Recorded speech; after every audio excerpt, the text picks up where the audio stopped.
बऱ्याच वेळेला वक्ता काळ असला आणि दुपारचा कार्यक्रम असला हॉलमध्ये तर वक्ता दिसत नाही. दिसतोय का दिदी? नो आदरणीय व्यासपीठ आणि ब्रह्मा विष्णू महेश यांनी निर्माण केलेल्या दुर्गेचा अवतार असलेल्या सर्व महिलांना मी विनम्र अभिवादन करतो. आणि ज्या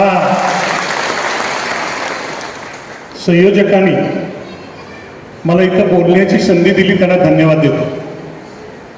ताई, मी माझ्या भाषणाची खोली लांबीनं भरून काढणार नाही. भंगार टणाव जोगतात आणि सोनं तोळ्यावर जोगतात. मी सोन्याच्या किमतीनं बोलेल, फक्त काळजाचं कान करून ऐकायचं.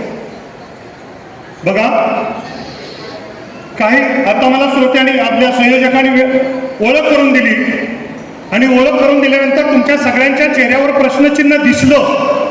समृद्धी ही मुलीचं नाव असतं, है का?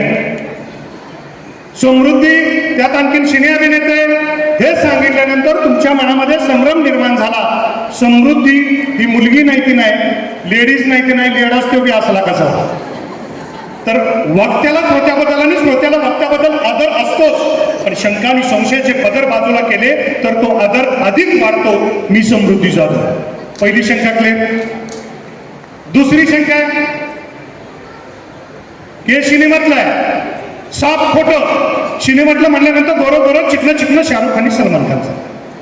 सिनेमातलं म्हणल्यानंतर गोरं चिकनं शाहरुख आणि सलमान सारखं हे मेरे काळात कोण आलंय कुणास ठाऊक.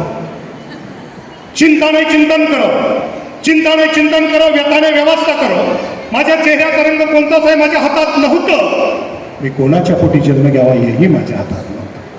माझ्या चेहऱ्याचा रंग कोणताच आहे माझ्या हातात नव्हतं. मी कोणाच्या पोटी जन्म घ्यावा हेही माझ्या हातात नव्हतं. तळहातावल्या रेषांच्या पेक्षा त्याच्या पाठीमागे असणारा किरदार मंगटात आपलं भविष्य सांभाळलेलं असतं आणि तेच आपलं आयुष्य उज्ज्वल करतं. हा संदेश मनोज दादाने आपल्या जगण्यातून दिला. त्यात मनोज दादांच्यासाठी आलो, त्यांच्यासाठी जोरदार करावा.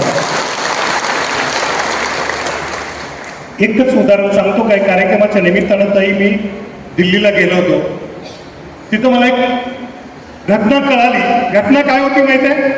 एक मंदिर होतं हनुमानाचं आणि हनुमानाच्या मंदिरावरून तिथं वाद सुरू होता. वाद काय सुरू होता? अनेक लोक समूह म्हणत होते की हे मंदिर, हे हनुमानाचं मंदिर आमचं आहे. जागेवरून वाद सुरू झाला. तलवारी आल्या, काट्या काढल्या झाल्या, काहीतरी अनिष्ट घडेल असं वाटल्यानंतर ज्या वेळेला काहीतरी वाईट घडलं म्हणल्यानंतर ज्येष्ठ मंडळी, जी मान्यवर मंडळी होती, म्हणजे भांडू नका, आपण चर्चेने वाद सुटवा. मग म्हणजे आपापलं म्हणणं मांडा कमिटीच्या समोर. कमिटीच्या समोर म्हणणं मांडताना बोलवलं गेलं.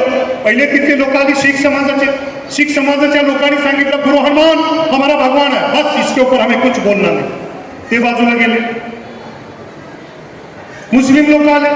त्यांनी दावा केला की मुस्लिम लोकांनी हे जे ज्याला तुम्ही मंदिर म्हणता, ज्याला हनुमानाची मूर्ती म्हणता, ते आमचं आहे. ते म्हणले कसं काय, आधार काय? आमच्यात मूर्तीपूजा राज्य नाही, पण ती जागा आहे आणि ती आज जे काही तुम्ही ठेवलेलं आहे ते आमचं आहे. म्हणले कसं काय? ऐका ना, म्हणले सांगतो. सलमान, रहमान आणि हनुमान हे आमचंच आहे. कारण फक्त लक्षात घ्या, सलमान, रहमान आणि हनुमान हे आमचंच आहे. ते बाजूला गेले. आपल्यातलं चित्राप उठलं. चित्राप कळतंय ना? कळतंय?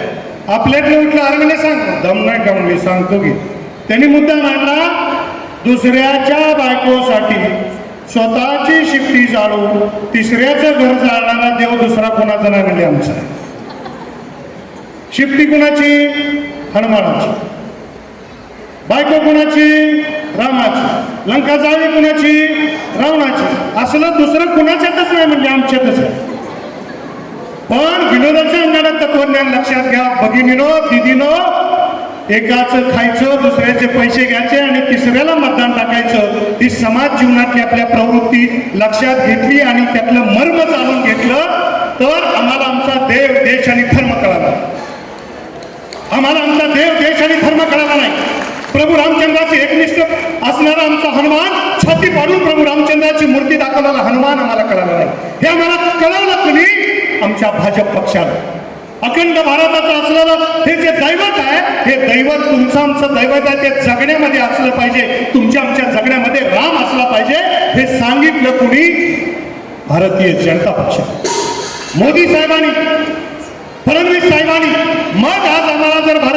जनता पक्षाच्या वतीनं लाडकी बहिण्यापर्यंतच्या योजना मिळतात, त्या योजनांचा लाभ आम्हाला फक्त आणि फक्त मिळतो तो फक्त भारतीय जनता पक्षामुळे. मनोज दादांच्या नेतृत्वाखाली इथलं सरकार उभं राहिलं. मनोज दादा या तालुक्यातून जिल्ह्यातून विक्रमी मताने निवडून गेले. त्याचं कारण काय? जात धर्म पंथ पक्ष भेदाच्या पलीकडे जाऊन या माणसानं सगळ्यांशी महत्वाचं नातं जोडलं. दादानी सगळ्यांची मायेची वात्सल्याची प्रेमाची नाती जपलेली होती. म्हणून दादांच्या बरोबर लोक आले. दादांच्या बरोबर कोण कोण होतं? दादांच्या बरोबर लाडक्या बहिणी होत्या.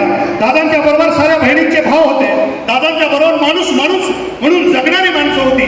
ज्यांच्या रक्ताचा रंग लाल आहे ती माणसं दादांच्या बरोबर होती. शेतकरी कष्टकरी जीवनाच्या कुटुंबातला सामान्य शेतकऱ्याचा पोरगा विक्रमी मतानं निवडून येतो. कशासाठी निवडून येतो? तर धर्माचा भाऊ होतो म्हणून निवडून येतो.